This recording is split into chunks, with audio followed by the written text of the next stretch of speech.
Kamareddy regional pastors association వారి ఆధ్వర్యంలో pastor Praveen పగడాల క్రైస్తవ నాయకుల అకాల మరణంపై ఉన్న పలు అనుమానాలను నివృత్తి చేసి క్రైస్తవ సమాజానికి తెలియపరచాల్సిన పాస్టర్స్ అసోసియేషన్ డిమాండ్ చేశారు. వారు మాట్లాడుతూ రోడ్డు యాక్సిడెంట్స్ అనుమానాలపై పోలీసులు సమగ్ర విచారణ జరిపి న్యాయం చేయాలని, అది రోడ్డు ప్రమాదమా హత్యనా సమాజానికి తెలియపరచాలని డిమాండ్ చేశారు. క్రైస్తవ సమాజం కొరకు అలుపెరగని పోరాటం చేసిన దైవజనుడని, ఆయన మరణ వార్త 2 తెలుగు రాష్ట్రాల్లో క్రైస్తవ సమాజానికి తీరని లోటని, సేవకుల పక్షాన తన వాక్చాతుర్యంతో డిబేట్ చేసిన గొప్ప నాయకుడని కోల్పోయిందని వారు ఆవేదన వ్యక్తం చేశారు. అతని కుటుంబానికి న్యాయం చేయాలని విజ్ఞప్తి చేస్తున్నామన్నారు. ఈ కార్యక్రమంలో రీజనల్ పాస్టర్ అసోసియేషన్ అధ్యక్షుడు పాస్టర్ కృపాకర్, ఉపాధ్యక్షుడు పీటర్ నాయక్, కార్యదర్శి స్టీవెన్ రమేష్, ఉప కార్యదర్శి పులి జోసెఫ్, కమిటీ సభ్యులు రత్నాకర్, మోజెస్ మనోహర్, ప్రకాష్ రెడ్డి, హొసన్నా తదితరులు పాల్గొన్నారు.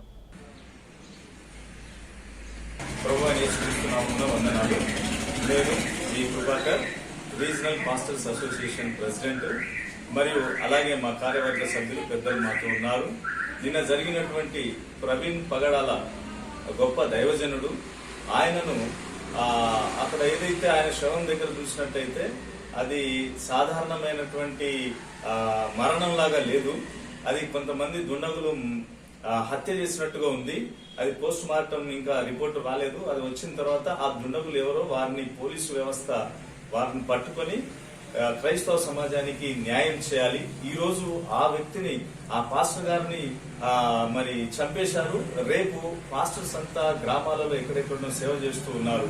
వారికి కూడా సెక్యూరిటీ లేనటువంటి పరిస్థితి ఉంది. స్వతంత్రం వచ్చినటువంటి 76-77 సంవత్సరాల క్రితం నుంచి కూడా, రాజ్యాంగం అమలై 50 సంవత్సరాల పైకి పడినప్పటికీ కూడా ఇంకా మనకు మరి స్వేచ్ఛ స్వాతంత్రాలు లేవు. మరి రాజ్యాంగంలో ఆర్టికల్ 25లో రాయబడినటువంటిది మీరు నమ్మిన మతాన్ని ప్రచారం చేసుకోవచ్చు, ప్రవచించవచ్చు, మరి దానిని వ్యాప్తి చెందుకోవచ్చు అని 3 రకాల పాయింట్స్ మనకు రాజ్యాంగంలో రాయబడి ఉన్నాయి. వాటిని ఆధారంగా చేసుకుని మేము రాజ్యాంగానికి లోబడే మా పరిచర్యలను కొనసాగిస్తూ ఉన్నాం. అయితే ఇట్టి పరిచర్యలను ఎవరైతే అడ్డుకుంటారో అది రాజ్యాంగ విరుద్ధం. వారు రాజ్యాంగ విరుద్ధంగా ప్రవర్తించిన వారు ద్రోహులు. వారికి శిక్ష పడాల్సిన అవసరం ఉంది. కానీ మేము ఎంతో యేసుక్రీస్తు చెప్పిన ప్రేమను బట్టి మేము మౌనంగా ప్రతి ఒక్కరిని సహిస్తూ ముందుకు వెళ్తున్నాం. క్రైస్తవుల యొక్క సంయమనాన్ని, మా యొక్క సహనాన్ని వారు బలహీనతగా తీసుకుంటే అది మంచిది కాదు. కాబట్టి మేము హెచ్చరిస్తూ ఉన్నాం, ఎవరైనా సరే క్రైస్తవులు బలవంతపు మత మార్పులు అనే ఏదైతే ముద్ర వేస్తున్నారో దానిని మానుకోవాలి. ఆ మాటను ఎప్పుడు చెప్పకూడదు. ఎందుకంటే మేము అవసరం ఉన్న వాళ్లే మా దగ్గరికి వస్తారు. కాబట్టి ఏ వ్యక్తి అయినా సరే తన ఇష్టంకి వచ్చినటువంటి మతాన్ని అవలంబించవచ్చు, ఆచరించవచ్చు. తను ఆచరించింది మంచిదైనప్పుడు ఇతరులకు కూడా చెప్పవచ్చు. దీనిని వాళ్ళు అడ్డుకోవడము రాజ్యాంగ విరుద్ధమే.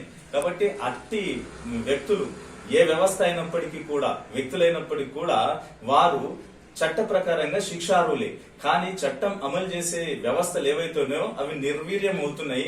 ఒక వ్యవస్థకు, ఒక మతానికి వారు వత్తాసు పలుకుతూ ఇతరులను, మత మైనారిటీలను, దళితులను, మరి బలహీన వర్గాలను అణగదొక్కుతున్నటువంటి ప్రభుత్వాలుగా ఉన్నాయి. ఈ ప్రభుత్వాలు చాలా జాగ్రత్తగా ఇవన్నీ గమనించి ప్రతి ఒక్కరికి జీవించే హక్కు ఉంది. కాబట్టి మరి మతాలను, కులాలను చూసి వాళ్ళు చట్టాలను అమలు చేయడం కాదు, ప్రతి ఒక్కరిని సమాన దృష్టితో చూసి సమాన హక్కులు, జీవించే హక్కు కలిగజేయాలని మేము ఈ యొక్క సభాముఖంగా తెలియజేస్తూ ఉన్నాం. అనుమానాస్పదంగా అని అంటున్నారు. మరి రేపటి దినమున పోస్ట్ మార్టం రిపోర్ట్ వచ్చి డాక్టర్లు ఆ పోస్ట్ మార్టం రిపోర్ట్ లో ఏమి తేలుతుందో అది ఖచ్చితంగా అది మర్డర్ లాగానే ఉంది, హత్య చేసినట్టుగానే ఉంది. అక్కడ ఆనవాళ్ళు చూసినట్టయితే పాస్టర్ల మీద గాని, మత మైనారిటీల మీద గాని, దళితుల మీద గాని ఎవరైనా దాడులు చేస్తే వారిని చట్టబద్ధంగా శిక్షించాలి.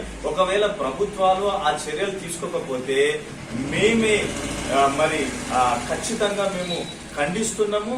వాటికి మేము విరుద్ధము. మరి వాళ్ళందరూ శిక్షార్హులే. శిక్ష విధించకపోతే మేమే బయటకు వచ్చి ధర్నాలు, రాస్తారోకోలు చేయవలసి వస్తుంది. మా జీవించే హక్కు మాకు కల్పించవలసిన బాధ్యత ప్రభుత్వాలది. ఆ ప్రభుత్వాలే మరి నిర్వీర్యం అయిపోతే మాకు ఎవరు కాపాడాలి? రాజ్యాంగాన్ని ఎవరు కాపాడాలి? చట్టాన్ని ఎవరు కాపాడాలి? కాబట్టి మరి మేమైతే మాకు ఎలాంటి హాని తలపెట్టినా మత మైనారిటీలకు, దళితులకు, బలహీన వర్గాలకు ఎవ్వరు హాని తలపెట్టినా మేము సహించేది లేదని హెచ్చరిస్తున్నాం.